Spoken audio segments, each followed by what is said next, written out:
Here we go. Oh, Okay. Have we reached quorum? So we're happy to start. Councillor Gray. awesome. Oh, all right. So I'm switching my screens around, so I'm going to be flipping back and forth between Zoom and looking at you all, and then also reading off the script. So apologies if it looks a bit funny. So the script we have in front of us: welcome subcommittee members and members of the public, of which there are none. Just a reminder to have everybody with their cell phones off or on silent. The meeting is being held in the supper room at the Waihinga Centre, and it's being live streamed and will also be available to view on the council's YouTube channel. Everybody who is in the building, you all know where your exits are. Oh, there's that Tui over there. Great. Okay. All right, so we have a karakia to open. Is there anybody who would like to say the karakia, or are you happy for me to go ahead with it? All right. Kia hora te marino, kia whakapapa pounamu te moana, he huarahi mā tātou e te rangi nei, aroha atu, aroha mai, tātou ia tātou katoa. Great, okay. Do we have any apologies?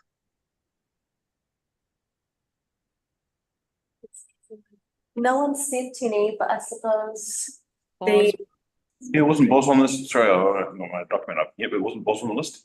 Yeah, Yes. he is on the list, so I am going to text him, but maybe an apology for him. He wasn't well earlier. He zoomed into the ARF committee. Then I'd say it's an apology. Okay. Well, shall we table his apology, and do I have a mover to accept the apology from Councillor Bosley? You're going to have to voice up because I'll move it between screens. You'll move it. Great. And a seconder, was that Mr. Rutherford over in the background there? Lovely. Okay, great. So nobody is again, so the motion is carried. Do we have any conflicts of interest to declare? There being none. Great. Okay, so we're going to move to the reports from the CE and council officers. So we'll now be discussing, it says in here, item C1, the Wellington Water Committee reports. I don't know if it's supposed to be Wellington Water Committee reports. Is that correct? No. no. So sorry. That's okay. So the terms of reference report. The terms of reference report. Okay, great. The Community Wellbeing Fund terms of reference report. And this is from you, I believe, Lena? Yes. Is there anything you would like to highlight or anything you would like to discuss in there? No, I think we're pretty clear on the terms of reference. I think, yeah, has everyone had the chance to read the report or skim through it? Yep. Yeah. Yes, Louise?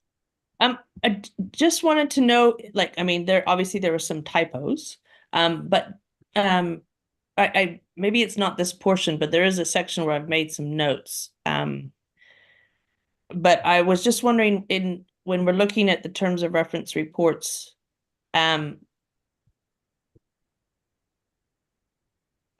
just there were some things in there I wondered if we should explain out more, like what a fund advisor or advisor is. Will that be in the questions and Q&A and information and things like that? Because there's just, I'm trying to think of this as simple language and just come from a communication assistant all day thing, and simple language and breaking down and being able to ensure every audience can understand has just been really put through my head. So as I read this document, I was thinking about that and things along the line that just are logical to us, even like the social, economic, cultural, and environmental. Are we going to break those down with examples? Because I just feel like that will help people know where they fit into that grant funding. Sure. So my understanding of it, just the first point about the funding advisor, that is our lovely Lena. She sits in that position. I think the terms of reference are sort of, and correct me if I'm wrong, but I think the terms of reference are more to guide us in how we move forward with operationalizing the fund. But there will also be a lot of work that goes into making sure that people who might be accessing the fund, or will have a communications package that goes out that sort of explains the finer details and what we'd be looking for in funding applications. Is that? Yep, it might be early on. Correct. It might be somewhere else that I'm meaning to put this into. So yeah, I'm just catching up Yep. where I'm. Yeah, sure.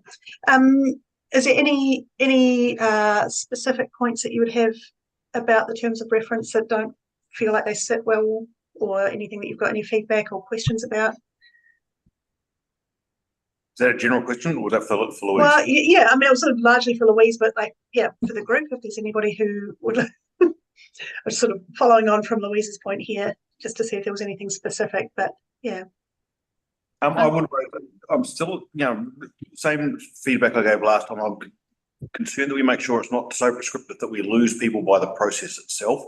That a good fundable project, we find ways of making sure that they meet, not engineering situation, but making sure that that's not, the terms of reference in the process aren't the things that stop them doing it, if you know what I mean. And then what triggered that was the options were still report back, for example, was either accountability for more video, whether there's other ways, or others as at the discretion of the board, perhaps, I don't know. I think there are certain communities that we engage with, particularly strong in Featherston, that, again, this may not be the most natural environment for them. So I don't want a fear of process to be the thing that puts them off. Yeah, very good point. Andrea, did you hand up? Yeah, kia ora. I was just wondering if it needs to be explained around how we have a membership in alternates, and that there's kind of only one representative, like instead of having two at a time. I'm not sure if that's the intention, that you just have the membership, and if the membership can't attend, then an alternate will replace them. But I'm not sure about that. So I'm just referring to the terms of reference, and that there's only one representative that's kind of participating, or? Or under the membership and composition section. Yeah, so what roles do each have? Being clear about that. I'm not sure as you get applications in, whether the committee, that you'll have to vote on that, or what's the intention of how the process will be run when deciding on applications?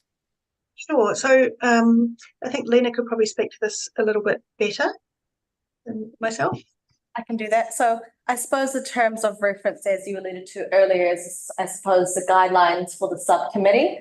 So the purpose of the subcommittee is to look over the overall strategic management of the fund and ensure that we're able to distribute grants to eligible individuals.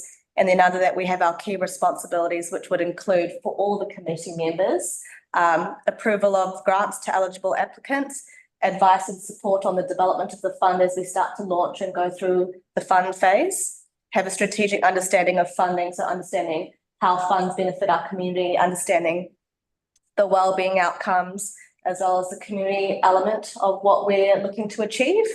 As a committee, you will receive and review application reports as they come throughout the fund, and I can speak to that a bit more in the criteria report and our meeting schedule. And also, as a committee, you'll be monitoring some of those milestones as I report those back to you based on the applicants that we receive and the activities that happen in the engagement phase of the fund. Also, as a subcommittee, I think it's important for you guys to provide oversight into the due diligence component, so that I'll be operationally doing that day to day, but reporting back to you guys. And if there are queries that come from you as a subcommittee, I should be able to answer those on behalf of the applicants or preempt those before needing to go back to the applicants. So speaking to what Tui mentioned, when we go through the criteria report, it will hopefully be quite a clear process for the applicants, and within those different pillars of the different criteria and eligibility components, each applicant, individual, organisation or community should be able to find a way to apply to the grant in a equitable, transparent and fair process. Thank you. My question really was around just having one vote. So when you assess and approve community wellbeing grants, there's only one vote from the Māori Standing Committee, because you have your substantive representative and then you have an alternate. Yes, So I'm just saying that maybe that needs to be in, just stipulating that there's only one vote from the different representatives on the committee. Okay. We can I think add, that was, part of the I guess the kaupapa of the fund is to make sure that it's not just council members handing out money to not so much council aligned projects, but recognising the fact that it is a community wellbeing fund, so trying to get representatives across the community. So it very much is just that everybody has one vote, but that hopefully we sort of capture. I just test that momentarily. I think what I heard there was Andrea asking just to clarify, it was ambiguous as to whether it was one vote, two vote in the document. For mine, I certainly interpreted it that it was us that were voting as the primaries, with the alternate having the vote if we're not here. It was the only time they would have a vote, but I think I heard that it'd be worth just being very explicit in the document on that. Is that correct? Sorry, that was just me. Yeah, thank you. Yeah. Is that something, Lena, that you could maybe get some language in there around that membership and composition, just basically saying that this is the membership, and the functionality of that, but in the instance that the primaries aren't able to attend, that the alternates have voting power in their stead? yes, I think we can do that, and we can note in the quorum piece that a quorum is 5 votes of members.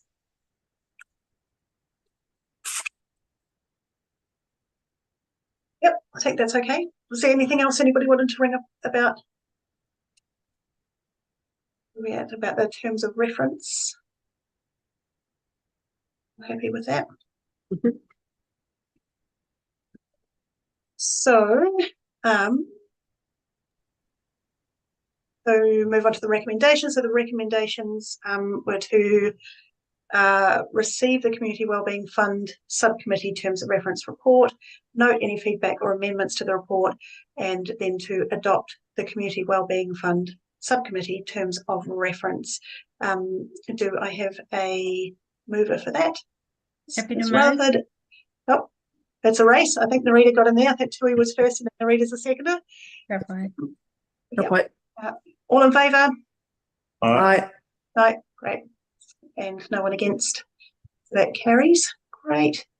Okay, so then moving on to item B2, the Community Wellbeing Criteria Report. Okay, so I think this might be quite a good one to talk through, Lena, if that's okay. Yes, so the criteria report has been developed following a workshop a couple of weeks ago. And so in that base of the report, you'll see there are a few recommendations there. And if you've had the opportunity to read through the report, the discussion, item 2 is quite critical. So just for ease of clarification, I've separated criteria into 2 components. So 2.1 is application funding criteria, so the criteria that an applicant needs to meet to be eligible. And then 2.2, which is the criteria in which you as a subcommittee would weight or assess applications that come through. So if you have the report with you, I'll just highlight a few key components of the report for discussion. So essentially, in terms of funding, this is what we would call contestable grant round. And for community groups, I think that terminology is quite critical. So essentially, a contestable grant round is an open grant round that anyone can apply to. Dates for application are publicly promoted, and once fund is closed. It's not an ongoing fund round, so I think that's quite a critical component for understanding the criteria of the fund. We've listed, based on our grants policy as council and the subcommittee workshop, all the applicants that can apply to the fund, and it's quite broad, which is part of the component of making that fund accessible. But the amount that an applicant may be eligible for would depend on various tiers. So that 2.4 of the criteria funding discussion is where we've got the proposed tiers based on our workshops. And I think further to what Tui alluded to earlier in the meeting, these items may not meet every applicant's process. So it's still at the discretion of the committee to fund projects or initiatives outside of that. But this is sort of a baseline for our community to understand what they're eligible to apply for and what's accessible to them. Apologies, I was talking out of turn earlier on because apologies, I just read this on the train and I hadn't picked up the demarcation of the documents. So No worries. a little bit No. to comment about. And so again, further following on from the applicant tiers, there's a few items that again are movable based on the subcommittee's approach to applications. Again, the focus should be on the South Wairarapa district, but again, in the workshop, there may be projects outside of Martinborough, Greytown, Featherston, and our coastal regions that still benefit our communities. So those applications would be weighted and measured on the benefit to our communities and at the committee's discretion again. Item 6 and 6A speak to presentation towards the subcommittee for the application and the project, and making sure that that process is very equitable, and where an applicant may not be able to apply through a written format or present in person, they are able to work with someone like myself or Narita or our community development officer to come up with some sort of presentation. That could be a video presentation, a short snippet, or an interview where we ask questions and record the answers. And then on the back end of that, point 9 is the parallel to accountability reporting. So again, if they aren't comfortable reporting through format or writing, they are able to engage with us and report back in the form of video, case studies, or imagery, whilst meeting that sort of eligibility. Item 14, I think, is quite critical. So again, amounts allocated are at the sole discretion of the Community Wellbeing Fund Subcommittee. So if an applicant applied for 20,000, it's at your discretion whether or not it's totally funded or partially funded. That's a key component of the funding element, and again, something that could be reviewed based on the scoring and weighting matrix that you guys will be able to utilise. And then a list of what we can't fund, which we discussed quite in depth, I think, very well at that workshop meeting. And then item 16, which sort of is your sort of discretion, covers all bases. That the above criteria may be reviewed by the subcommittee and updated at any time upon their discretion, which would have to be at a formal meeting. But again, if the movement in the fund based on applications is different to what we are anticipating, for example, if the criteria is maybe not pulling in as many applications as we like and we want to defer our approach, that can be done based on the subcommittee's discretion. Great. Yes, and then I suppose 2.2 of the report is a snippet of the matrix that we had discussed and the key items that we would need to measure, so those wellbeing outcomes. And just further to Andrea's question earlier on, our comms team will be looking at making those wellbeing outcomes described clearly in the application form, and what we would utilise is what we call a dummy application. So if an applicant were to have interest in applying, we would give them an application form, like a funding guide, and on the back of that funding guide would be an example of a really good, well put application. Really good.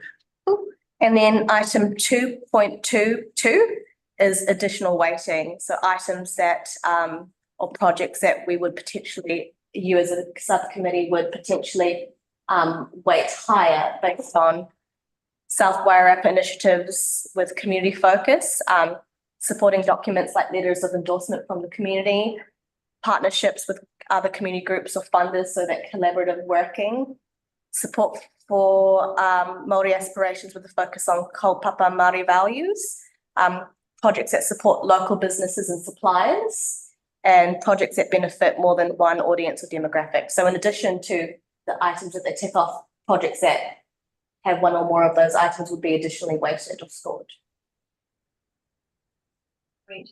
Can we just pause there just for a wee second? Sorry, you've got your hand up. I'm going to jump in ahead of you just for a wee second. So just to note that under that matrix, it would just be good to get that spelling tidied up around kaupapa Māori. And then also because we have our Po Māori, we have a representative from our Māori Standing Committee here online. I don't know that you guys were there for the workshop, but having that kaupapa Māori, I guess, criteria that we can weight for or add weight to. I just wanted to double check with the both of you that you feel comfortable around the language around that and the intention. Yep, I think it makes perfect sense. So Māori aspirations with a focus on kaupapa Māori values. So I guess the example of that would be, okay, so Pai tū mōkai he kōtari native plant nursery, kaupapa based. So we have mana whenua in our group, tangata whenua in our group, and what guides us is our kaupapa Māori values, manaakitanga, kaitiakitanga, rangatiratanga. So those are the values that we hold, and I guess as a group we could demonstrate that at any time. Yeah. Great. And then, yeah, Pip, did you want to? Thank you. Hey, just as well, I think, just for clarification, but are we able to have it like the SCEE rating and the LLTA rating? Can that be spelled out? Because I don't know what that is. Agree entirely. I was scratching my head on that. Yeah, I'm like, what does that even stand for? So, so it's just so the social, cultural, economic, and environmental. Apologies, this wasn't edited from our last meeting, but it would be so the LAAK rating would stand for the locale, audience, ability, and kaupapa Māori. So that LTTA rating is the sum total of those 4 items before it. So it's just an acronym for the spreadsheet. So we can add numbers. Thank you. I was like, I could kind of see it in the first one, and then I thought that can't be it because of the second one, and then I started going, I don't know what this is. So that's awesome. Thank you. It took me a while to figure it out on the train too. So yeah, it was. Yeah. Right. Yeah, I just assumed it was background magic. So. The other thing I just wanted to add in there as well, Lena, is when we talk about it being a fund that sort of wraps up and has a it opens, it closes, it's finite. We lost a fair chunk of money out of this fund that had to be taken and sort of put aside for setting up our water services. We're investigating that. When that decision was made by council, we also made the decision that if there was any money left over from that, it would come back into this fund. Do we have times? I mean, I live in hope that there will be money that comes back into the fund. I doubt it very much. But hypothetically, if somebody finds a money tree and they say, oh, you can just have all this money back, at what point are we not able to receive it back? If it closes, can we operationalize the fund? If you could, that makes sense. My understanding is 2027 is the last reporting milestone for DIA, so it would have to be 6 months from that last reporting milestone. Okay. And we should have some answers before that point, shouldn't we, Janice? Though there's usually in government funding issued out like this, there's flex around how that plays out in practicality, because, the worst case scenario for government is often trying to draw back money anyway. So there is often ways around that, but as a matter of good practice, I think we'd want to probably execute on that anyway. Andrea, you had your hand up. I just want to point to number 5 under number 4 under the applicant tiers, and it says transformative fund 45,000 plus, and then going over to point number 11, it says a maximum grant will be 50,000. And then in point number 12, it said grants over 50,000 will be escalated to council for consideration. I was just wondering why the 4.5, the transformative fund, can't actually just go to 50,000. Apologies, that 50,000. Oh, yeah, that alignment's happening. Cool, thanks. And just on that 11, number 11, the maximum grant will be 50,000. Well, we can't say that because it might be at the discretion of the council to actually consider it over 50. I think that's a maximum grant to be approved by the Wellbeing Fund, but anything above that would go to the full council. If we can just stipulate that by the maximum grant to be able to be approved by the Wellbeing Subcommittee. Just clarification. That grant will be 50,000. It says it. Oh, approved by this committee. Yeah, that's So if somebody comes along with an amazing project that's 75,000, we're not going to not fund it, but we would have to escalate that up to the council for approval. But I imagine that even at that 75,000, we would still discuss it and recommend to the council how to go forward with it. Can I raise a variation of the conversation, the comment you were just making there, Bex, around the return of funding from the other project, the water project, covering exactly what it is. Is there risk of council making decisions that actually still draw down for other projects out of this fund at this stage? Are we now in a place where it's locked down? Yes, Janice personally has promised me that she will not take any more money out of this fund ever. Didn't you, Janice? Absolutely.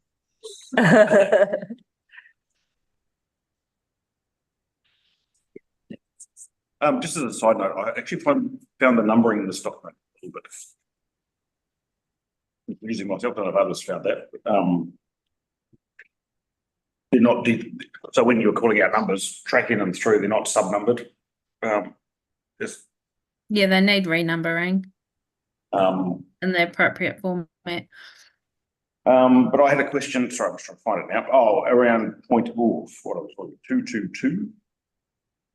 Because the additional weighting may be given to. There was one that I thought we discussed that didn't show up here, was around projects that trigger other community initiatives. That the starting point for other things. Where they would get a weighting, in my view, a project that looks like it's going to start a whole sequence of events in the community, the butterfly effect, would get a higher vote as a result of that in my world. So but I thought we touched on that, but I didn't see it reflected in that list. I don't know if others recall that. No, I definitely recall that being brought up. There was another word for it. It wasn't like seed funding or something, was it?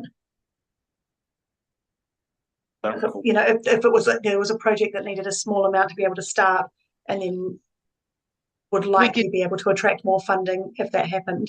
Yeah, we did talk about that we would, one of the criteria would be that. So very often groups can attract other funding if they've got one funder locked in. Oh, yeah. Maybe I can clarify the third bullet, projects that include partnership with other community groups or funders. I think include or are likely to generate, perhaps, that broader partnership and broader projects that would spin off it.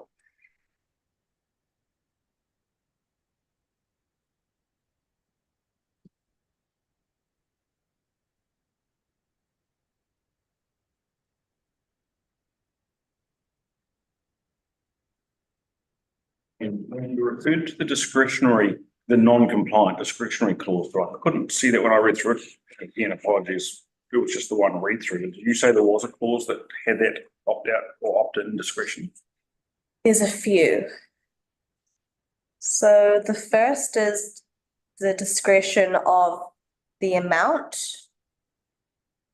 the discretion of waiting to locale, the discretion, essentially any changes or updates could be made. Maybe so what I recall that conversation being was around projects that didn't stack up or that were non-compliant for some reason or another, but we saw merit in considering by the board that we still could bring them through for consideration.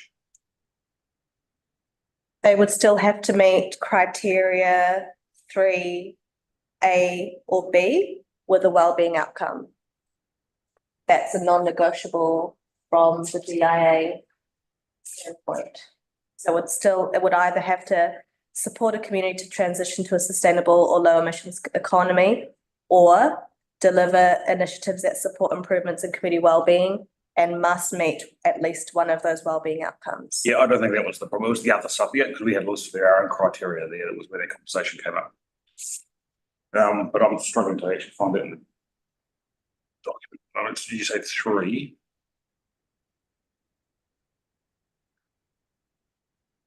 I've got different numbering. Were there different generations of this document? It's the early 3 under 2.1. 2.13. Yeah, that's what she's talking. Oh yeah, okay. I'm program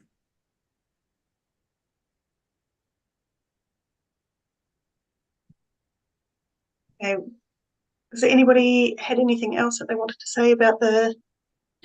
Just on that 3, and I appreciate I wasn't in that workshop, but like I understand that this is DIA non-negotiable, but are we going to break out and explain this so that people can see how their grants may fit in? Because when I look at it initially, like the sustainable but low emissions economy, what exactly does that mean? And what does that look like? And that will absolutely be part of Lena's role as the funding advisor and her liaison and working with the community, working with applicants to see how they can but meet that criteria. See, that's where I kind of, and maybe because I wasn't there, but that's where I'm kind of like, we have this thing where if you want to have your help, here's a funds advisor. And that's what I was sort of saying before is, but we're not explaining what the benefit of that funds advisor would be. And that's an opt-in, opt-out. And on the application form, that's an opt-in, opt-out if you want that assistance. So if they choose to do this without a funds advisor, they should still have the ability to know what that means. Sure. Okay. So, and that might come up under the communications plan next. QA, is there going to be a QA or a glossary or a something to kind of, like what is an advisor? What can they offer you? What is a low emissions economy? Saying I think this needs to be user friendly without having to go, I don't understand the document. Because otherwise it becomes the too hard factor, and that's not what we want. And I think that sort of, it goes back to like these documents that we're talking about at the moment are more about guiding how we function and how we do things. And then as we move into the communications part of it, that's when it becomes a bit broader, a lot more background, a lot more explaining of it. Except these phrases are on the application. The following down as we get to the application, these exact phrases are there. Right. So that's what I'm saying, though. I don't think they should be like that on the document because it's not simple language. requires further explanation, which they have to. So I know I have skipped down a little bit, and I know that actually in the communication and engagement principles it says about plain English messaging. So I think that Louise, I think you've actually brought up some kind of like phrasing that to us, because we hear it so often, we kind of get used to it. But actually, you're quite right. There are certain things that in there that would make someone who was looking at wanting to actually apply probably go, oh, I just don't think I'm going to fit, but actually what they're doing does fit, but they just don't know, haven't broken it down far enough. So yeah, I mean, Yeah. I guess would that be okay, Lena? Are we able to It's just, have a look? I don't always want to ask for help right away. And we need them to want to get to that point. Yeah. That's all I'm trying to say. Just break it down into a little bit more plain English than where it's sitting at the moment, right? Yes, so the communications document is a working document, so it is very rudimentary at this stage, and so the application form is also very rudimentary. So this will be reviewed by the comms team, and that's their expertise to pick up how our community can identify the information and resonate with it. So part of that is refining those key messages. So those are very, very baseline based on the criteria that guides you guys, but stemming from that comms plan, the communications team will utilize layman's terms and sort of user-friendly language and terminology. For example, exactly what you said with that first component criteria, that will still be on the application form, but there will be an assisting paragraph to explain that and the other item, as well as those wellbeing outcomes. And this was raised by the comms and development team for council purposes, but also for applicant purposes. Anyone could say XYZ is social, but is it really a social wellbeing outcome? So there'll be a FAQ to support that, and I imagine our comms team is very accustomed to laying out the wellbeing outcomes as we need to see them. Yeah, I think there is still something to Louise's original point though. In this document, obviously those phrases are laid down by definition. You're required for this funding, but whether below them is that, for example, or this mean, or we take this to mean, examples that the community would understand. That I mean, I live in those kind of government phrase worlds, but there's plenty of people who would look at that and go, I don't know if this is what it actually means, and that would stop them stone dead. Mm. I think with the applicant guide, the vision is to have the form, your FAQ attached to that, and that dummy application, if you will. So that's we've already got one that's come through, which is quite a good application for another fund that has very clear wellbeing outcomes. And with that organisation's permission, we would map that to the framework of the form. So it's quite clear what a good application looks like and how you can use your wording and your project initiative and map that out in a way that's easy for you guys to read as assessors as well.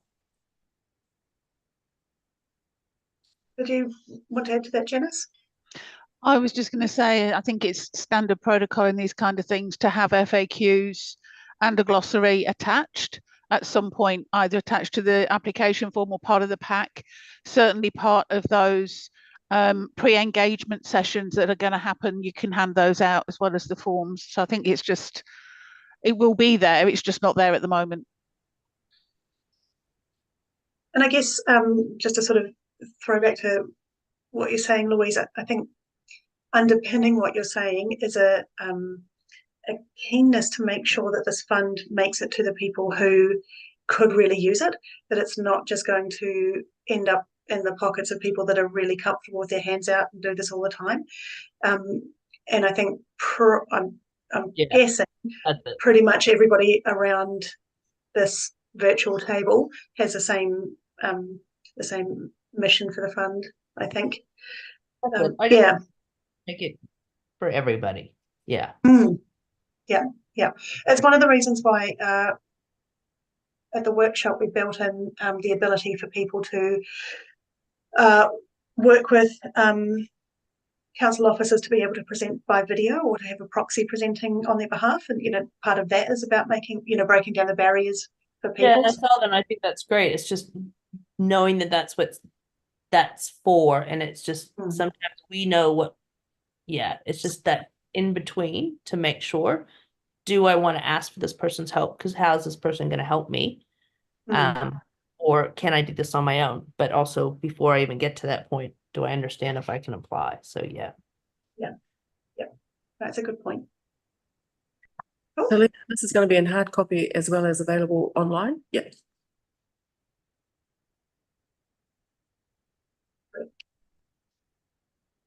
All right. Well, I'm just going to click back into my script, unless anybody else has anything they want to add to that discussion. Feeling okay? Cool. So do I have a mover to receive the Community Wellbeing Fund Criteria Report? Also note, for the purpose of this report, criteria has been broken into two categories: applicant eligibility criteria and assessment criteria, which we will use for assessing applications, and to approve the application funding criteria for the Community Wellbeing Fund to allow both community groups, organisations and individuals to apply. We have a mover for all of those. Yep, Pip, and I think Louise got in second. Great. All those in favour? Aye, or raise your hands. Yep, cool. Anybody against? No, great. It's carried. Okay. Oh, there's a couple more at the bottom of that. Sorry. This is the hard thing about not having a paper copy and trying to scroll through on my phone. So that was the 3 points. There was also to approve the funding assessment criteria of the scoring and weighting for funding in 2025, and to approve the application form to be made available on print and online on the council website. We're happy with still the original mover and shaker? Yep.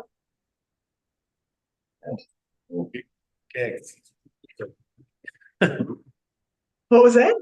I said someone's stealing my gags. So. I think that gag belongs to the whole Featherston Community Board, actually. So fair enough. Great. Okay, so good. And then on to item B3, the Community Wellbeing Fund meeting schedule. So we'll now be moving on to item B3, the meeting schedule. Lena, would you like to walk us through that? Sure. So this is our first meeting, which is wonderful, and that's on the report. I've proposed bi-monthly meetings. I think once we launch the fund, essentially around June, ideally, there'll be some applications that are already potentially ready to be reviewed in a July meeting, but also a good time for us to be able to report back to DIA in a 6-month period. And then the following in spring, September, this is down the line, and the 28th of November. So I suppose from an officer point of view, as this is a first time fund for the council, we aren't particularly quite sure how many applications we are going to receive. So a key item on that is potentially delegating authority to the chief executive to alter this meeting schedule where we may need an additional meeting outside of those.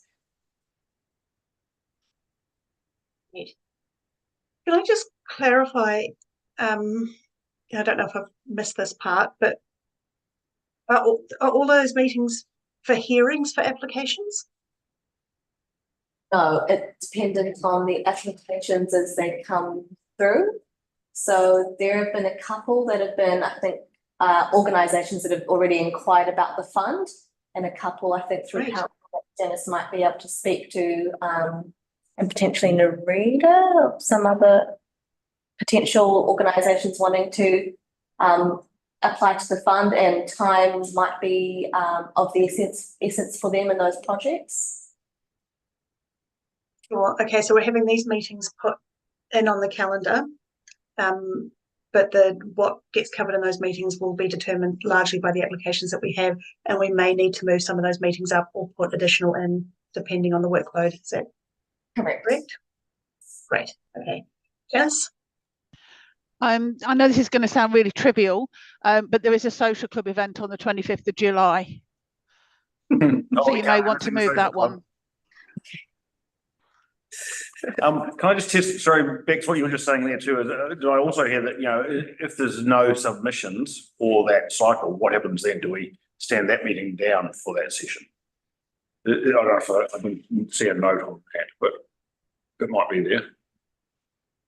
Do we proceed with the meeting if there's no submissions, or do we stand it down? I think if there's no submissions, my question would be whether or not we're on the right track with our communication plans and the way that we're engaging with people. So I think even if we're at the point where we're not not necessarily hearing submissions. I think it would still be worthwhile meeting to strategize and to look forward, and then, you know, possibly even have something from that to report back to DIA around how the fund is working. Is that?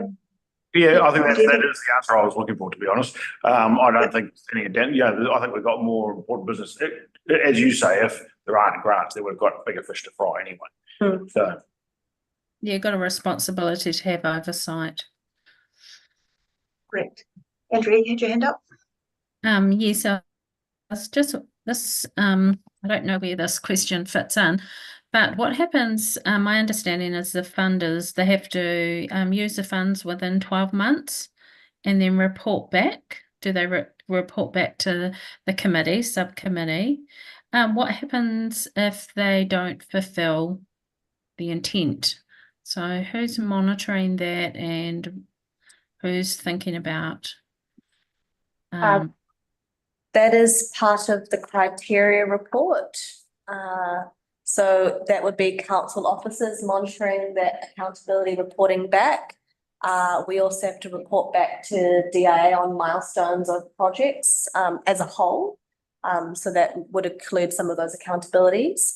And so essentially, if so item 8, grants must only be used for the purpose authorised in as stated in the application. So if it doesn't work out, or if they would like to direct it to another component of the project, they would need to discuss that with council officers and we'll report back to the subcommittee. And that might be, for example, one of those meeting practices. It might not be to potentially approve an application, but to just at your discretion redirect funds within the organisation's project elsewhere. And so Lena, that would be your role, basically.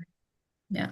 With the support of finance as well, particularly if the project is ineligible or no longer takes place, they would need to return that back to the Community Wellbeing Fund, which would allow you guys to assess whether it could be supporting another organisation. Great. Does that answer your question, Andrea? Yeah, great. can I ask us a associated question with that? Oh, sorry.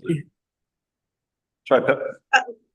If you are adding on to Andrea's question, we'll go with that, Tui. Okay, it was in terms of report backs. I wonder if there's, I wasn't reading through it when I scanned through it before, but for an exception, if the people running the project feel that it's going out of scope, or that they are concerned that they're not going to deliver on what they originally said it was about, do we have a clear exception process for them to come back to the board to report that, and B, there's an opportunity for us to help provide guidance as well to that process? Is there a exception process in here at the moment? Not in this document. That would be part of that FAQ in the applicant guide.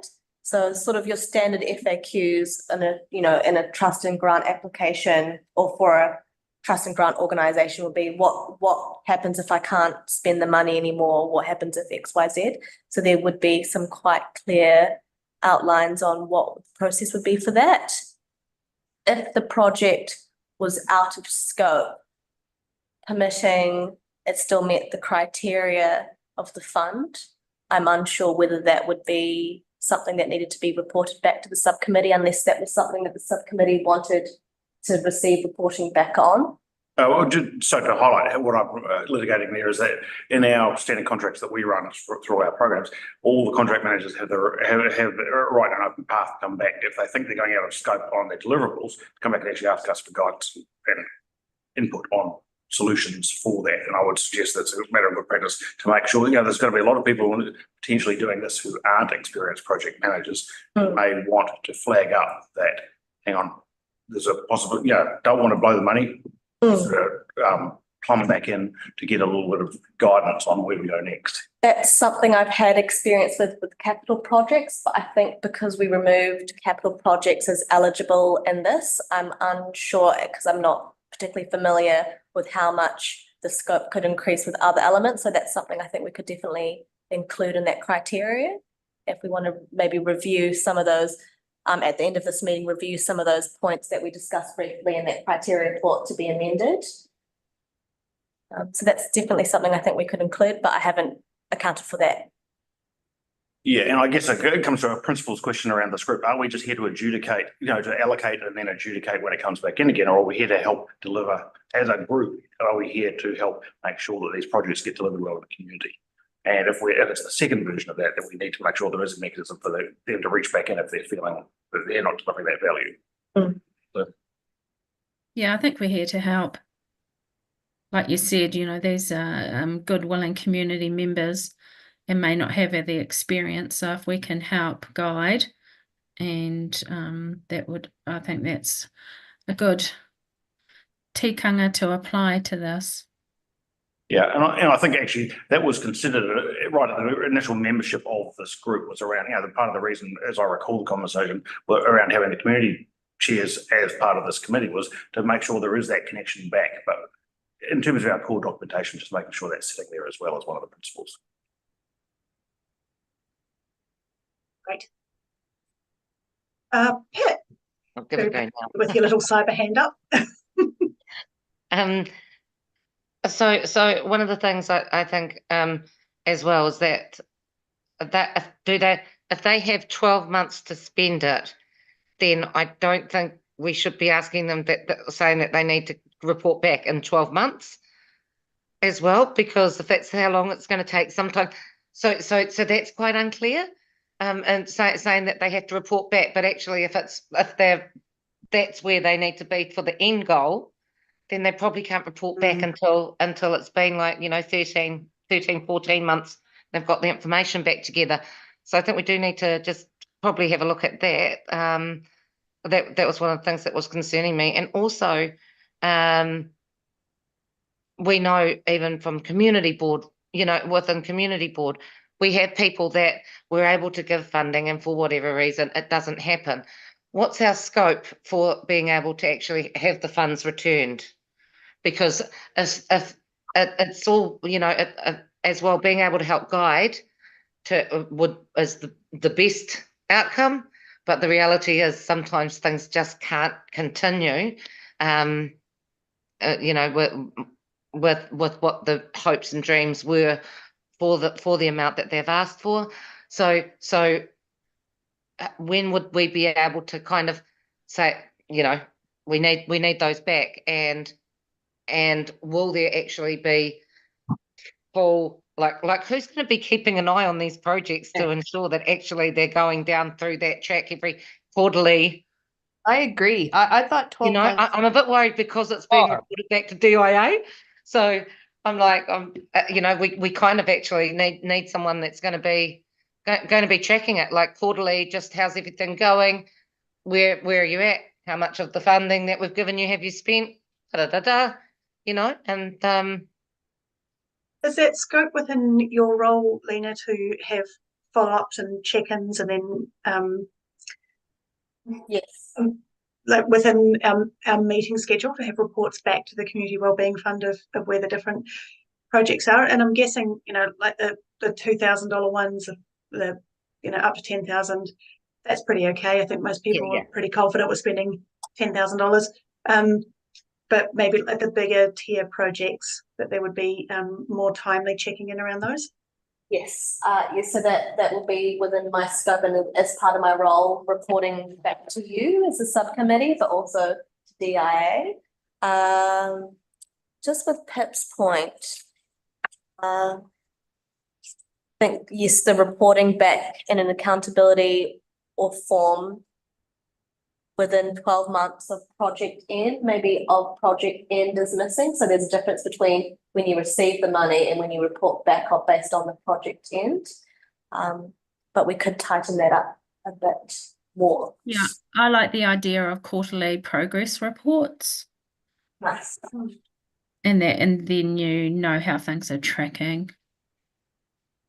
So are you kind of saying there, Lena, if you had somebody who they applied for the money in July, they received it a couple of months later, and then the project took them 6 months to complete, that they would then have 12 months from that completion date to report back, as opposed to 12 months from the time that they granted the money?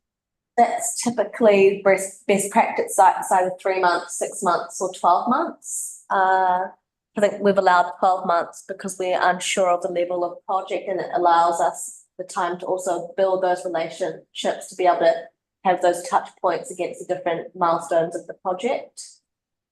Sure, okay. Great. Louise? I think we're saying the same thing around, but I think we're going back to the 12-month. I think what Andrea said and what Pip is saying is that we get the final reports in 12 months, but I think now don't we need to build into their expectation, especially for the bigger money ones, that progress reports leading up to that final 12 months are due. Because that's what I think we're not getting clear, that we need that in that wording or in that application, that your final report is due in 12 months, but quarterly, could you give us progress report so that we realize the money's on track? And if it's not, we can start asking the questions before that 12 months. But I think that 12 months is from the completion of the project rather than 12 months from when they're granted the money. You look like you're about to say something, Janice. You keep moving your microphone. No.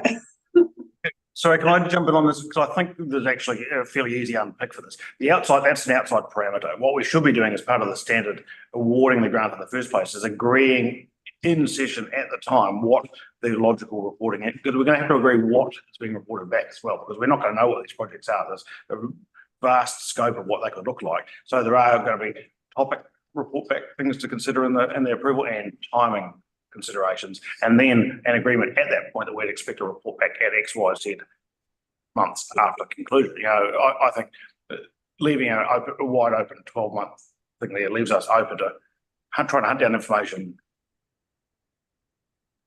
long after people have forgotten the information.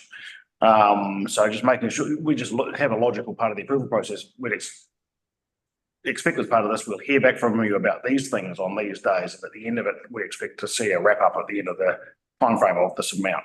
And then all that needs to cover off as the worst case scenario. And each project then has its own set of stipulated timings. Yeah. Like those bigger ones, you kind of say, and your final report will be 12 weeks after, 3 months after wrap up. But with the smaller ones, that's not the expectation. I mean, if they're looking at, doing something small and it's going to be within the next 3 months, then, that they'll be able to report back pretty quickly on how everything's going. But I just think it was the wording of the 12-month thing that I think I could see a lot of people getting caught up with that and getting a bit confused. So, Well, can I add a comment? Surely the nature of the All right. project will dictate that. Yes. Yeah, Awesome. Yeah, there are some a building project's going to have a building with the doors and windows opening and everything's working properly immediately. You don't wait 3 months for that one. You can have the report back as soon as it's written. So the more community-oriented ones could have a 6 months, 12-month burn time before you're actually seeing the real results of the project. The money could have been spent a long time before the actual outcome gets delivered, and so we just have to have that as a standard part of the discussion as we approve. I think. Yes. I think that this is a big part of the experience that Lena brings to this position, because you've been involved in community grant funding in the past. Is that right? Yes. Yeah. So you can give some pretty good guidance around what you would expect from different projects, what would be appropriate for each individual project in terms of reporting back, and that might be part of the application or part of our deliberations for each project. I think we could potentially tidy up some of those points there. I think point 9 and 10 on the reporting back. So I think, again, with what Storm said, definitely, I think based on the application, like for example, if it was a capital project, I could say, 6 months time, there should be some definite movements. If it's an event, we should be able to report back as soon as the event's been done. So there's definitely some advice I can provide towards that. I think if we keep that item 10 sort of open, dependent on the tiers or the types of projects, that yes, we should be able to get that reporting back nice and tidy and timely. Awesome. Andrea? Just around risk mitigation, and point of clarification, is there going to be some kind of agreement with these successful applicants? So a letter of agreement which stipulates, all the conditions, considering these are public funds and need to be accounted for? And if so, do we have a template that outlines such an agreement? Yes, so we have a few different letter templates. We've got some really great ones from creative communities. We've got some of our own. So when an applicant, essentially the process would be application is made or contact with an advisor, then application made, then presentation in the meeting to the subcommittee. Upon your approval, they would receive a letter detailing the amount that was approved and all the accountability requirements. And this would be where those specifics are. And again, we mentioned we could, be quite specific in that letter as part of your meeting process and deliberations. And also that outlines it clearly for the organisation, but also it'll be dependent, and we can edit that letter template based on the type of project and the type of organisation. So again, it would be very different for an individual as it would be for a registered charity. But we will have those templates, and we do have some existing sites. Great. Has anybody else got anything that they would like to talk about, I guess specifically around the meeting schedule? And I think moving on as well to the launch and engagement dates, if we're happy with those, or if we want to discuss those further. Very, very briefly. So I think there's option one, which is a single launch, which I think would be a detriment to this fund because it's all one-off fund. And I think what I've heard from the subcommittee many times is we want to reach far and wide. So to do that, I think we would need a few light launches. It doesn't have to be anything hefty, but working with communities and launching in different spaces where communities can engage with us. So we're getting a broad and wider effect rather than a one location where people have to come to us.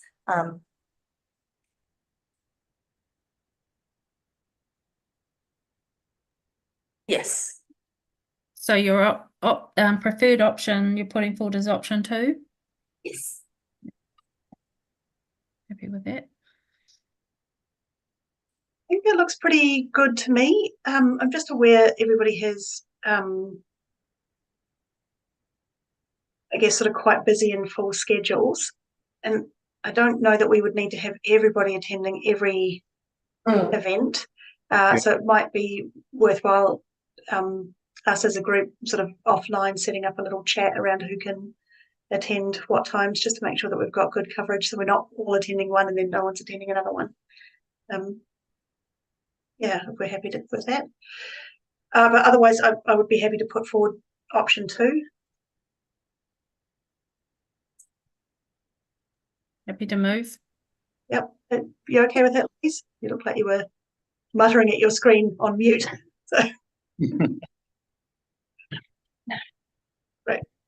Okay, cool. All right. So through you, can I just clarify the meeting date for 25 July? Did you want to move that? do we want? Oh, because somebody has a social evening planned. Well, I don't know whether my other staff in the room are attending the social event, but oh, sure.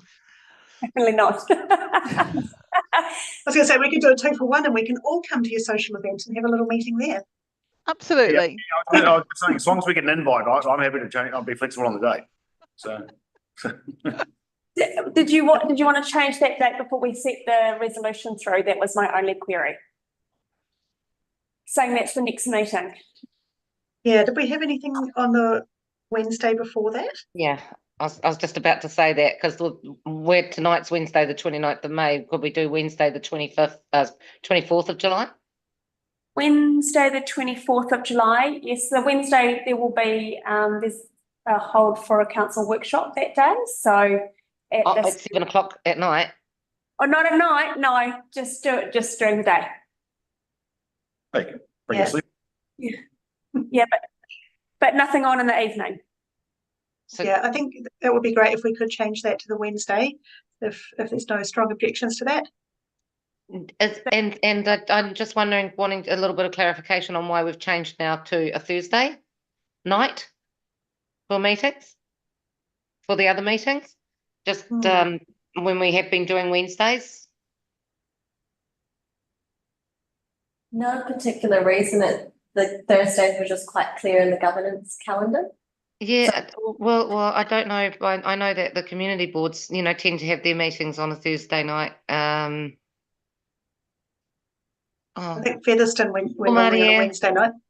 We're a Wednesday night. I thought Greytown was Wednesday as well, but okay.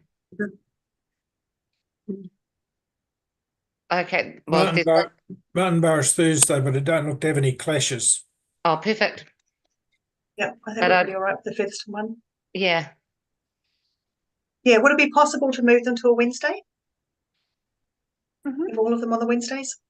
Yes, I'll just have to double check the calendar. No problem for us. Okay. So that would be the 24th of July, 4th of September, and 27th of November.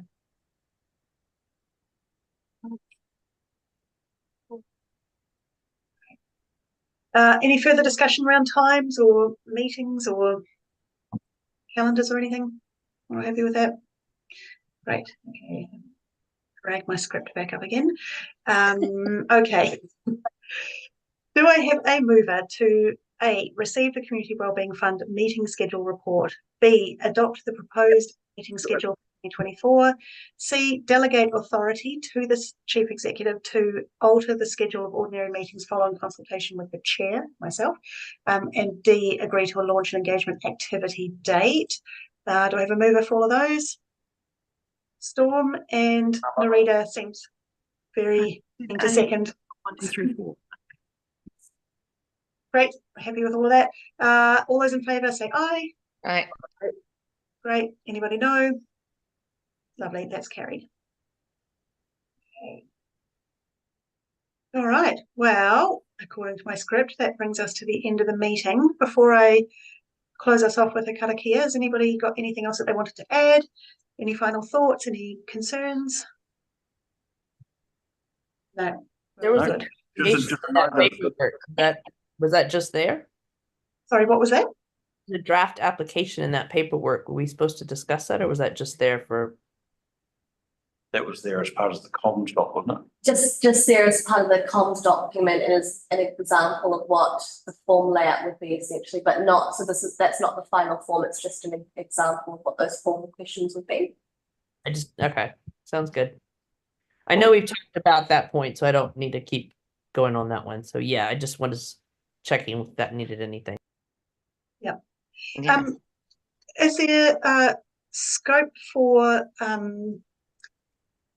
once the applications are finalised and the communication strategies, well, the communication material is finalised and ready to go out, is that able to come back to us for a look at, and specifically for Louise to be able to have a look at it, because it sounds like you've got some background in this, Louise, and might be quite nice just to get an extra pair of eyes over it. Is that possible? Yes, definitely. I personally, I'll be keen to see it as well. Yeah, I think it'd be just good to have a circulated document before it goes out. Sounds So- good. Sounds good. We'll have the form that I would like to use, I've discussed with the comms team briefly and Robin. So it's actually a form platform that we would embed on our website. So I can send you a link to that as it exists now, so you can see what it would look like as an applicant and give it a go. And then yes, you definitely have the capacity to review final application questions. I think that's part of the user testing. So yes, please, we'd love people to give it a go, because we do want to make sure that it's user friendly. Oh, that sounds cool. Awesome. Really good, thank you. Great, all right.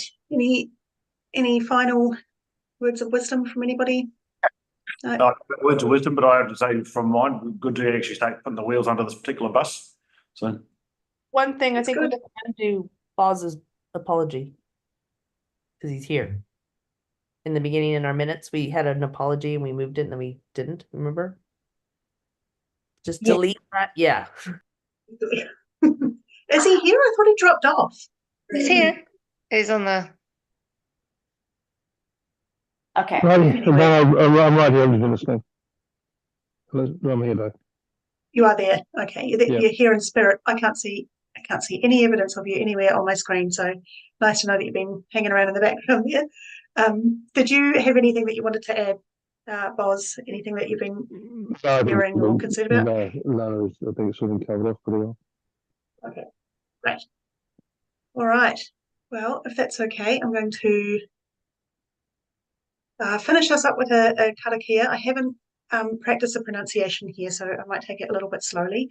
Kua mutu a mātou mahi, mo tēnei wā, manakitia, mai mātou katoa, o mātou hoa, o mātou whānau, aio ki te aorangi. Well done. Thank you. Right. Great. Thank you all very much. Thanks for those of you who braved the weather and are sitting in a cold and vast hall, shivering away. Well done. And thanks everybody else for coming. And Thanks, Bex. we'll see you next time. Thank you. Ka kite. See ya. Oi.